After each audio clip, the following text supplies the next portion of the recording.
Yeah, great nerve shown by him there. The game up now, I think, and I think both teams will be glad to get out of here, alive. I think poor match, and there's the final bit. Very poor second half, and I think, at the end of the day, maybe did either team deserve to win? I don't think so. Well, the two managers shake hands, and here at beautiful Wexford Park in the sunshine, it's finished. Wexford 117, Dublin 117. They'll have to do it all again. Yeah, well, look, we believed we could push on and win it. Nobody else did, but we did within the camp. We've prepared very well, and we've came on a long way since the league game in March, and we'll go do battle again next week. We're just delighted to be going at it again, and look, I don't think any of the two teams would probably have been ready for a Leinster semi-final on the basis of what we saw tonight. So maybe the match will bring on whoever wins the next stage, and might stand to them going forward. So there's confirmation of the situation in Leinster. Laois play Galway, trust me, and in one semi-final, Kilkenny will meet the winners of Dublin Wexford replay, which is on next Saturday evening at 7 o'clock in Parnell Park. So special welcome to Wexford dual star Lee Chin.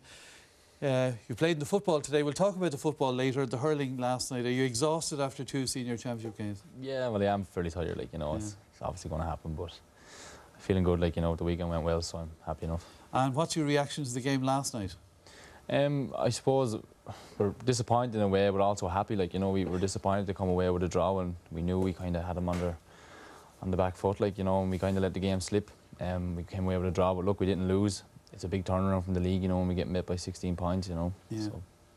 Donald, if I asked you, where did it go wrong for Dublin, who were favourites going into the game, what would you say? Yeah, I think, Dublin would probably be disappointed. Like you said, they were favourites going into the game, and they would have fancied themselves to come out with a result. I think, there was a serious lack of positivity about both the Dublin performance. We're going to look at some of the forwards taking on the ball here later on, and I think that, even if you also look at their central men, if you look at, during the National League, you didn't have Conal Keaney playing at centre-back, you didn't have Peter Kelly playing at full-back, and then when it comes to championship, that's where they're playing, and I think that, your key men need to be settled going into a championship game, and even though they were favourites, still going down to Wexford to play against Wexford in the Senior Hurling Championship isn't going to be a walkover. All right, illustrate what you mean about the Dublin forwards. Yeah, it's not I think we're going to look at it here now, and it's probably not pretty viewing for the Dublin forwards, but it was an incredible amount of not taking on the ball. In hurling, you need to be prepared to break the half-forward line. But Dublin seemed to be happy with coming back out the field. I know you could say there's a lot of Wexford players around the place, but they didn't seem to want to take it on. Here's another example, and they're on the back foot, and when you're striking from being on the back foot, you're in big pressure, in big trouble. Here's a perfect example. Like you said, you've got all the Wexford defenders up behind. You're breaking that half-forward line. That's a critical line in the game of hurling. And when you do break it, I always think you should probe and look for a goal. But, again, we're happy just to take the shot and not take it on. Very disappointing. On the other side, you look here, Owen Quigley takes the ball on. Colin Keaney is going to be very disappointed with the tackle he made there. Great movement and a great finish by Jack Guiney.